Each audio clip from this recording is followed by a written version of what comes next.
Hey Globey, I got a riddle for you. What do you get when you put together medical doctors, microbiologists, geologists, engineers, and physicists? No guesses? Oh, I bet you got it. NASA. NASA is a lot more than just astronauts. People at NASA are engineers, scientists, computer programmers, accountants, astronomers, writers, graphic designers, and mathematicians, just to name a few. There are so many opportunities and programs you can get involved in at NASA that you'll find lots of other careers as well. One of our other engineer friends from NASA Johnson Space Center is Heather Paul. She recently spent some time with some other members of the NASA family and found out just how unique the organization really is. Hi everyone, I'm Heather Paul from NASA Johnson Space Center, and right now I'm in Key Largo with Nick Skitland and our team from NASA. So Nick, can you explain a little bit about what we're doing here in Key Largo? I mean, I love being here, but don't we have some scientific objectives we're trying to do? Yeah, absolutely. Well, we're preparing for a field test, and we're actually preparing for a field test to understand crew performance on the moon. Nick, can you give me a little background about yourself? How did you get this really awesome job?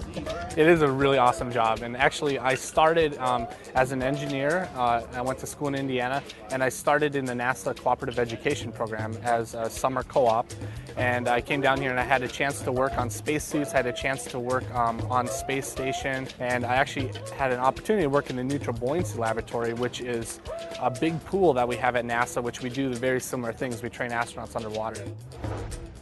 That's a great job combining science time with water sports. So who else did you talk to, Heather?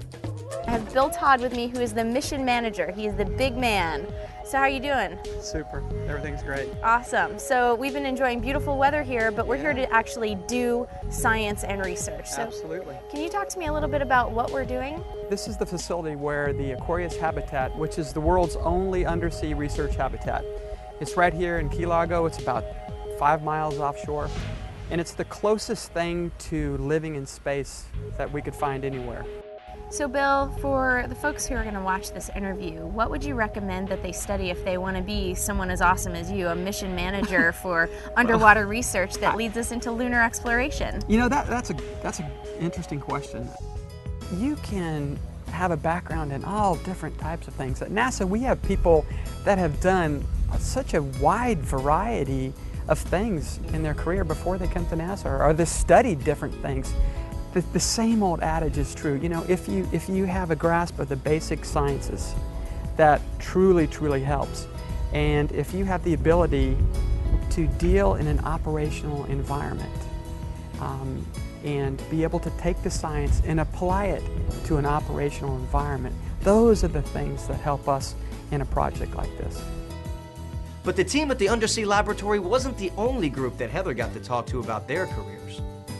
Now I have Dr. Robert Howard with me. How are you doing, Robert? Hi Heather, it's good to see you. Good to see you as well. So tell me a little bit about what you do. I do what's called human factors. We're basically concerned with the interaction of man with machine. I grew up wanting to be involved in the space program, so from the time I was 5 years old, even younger than that, I knew NASA was where I was going to end up. So I went through a lot of different NASA programs when I was in college. I started working for NASA in something called the NASA Scholars, which was a combination of a scholarship and summer internships. I actually funded my schooling on a NASA fellowship and worked summers on a NASA co-op.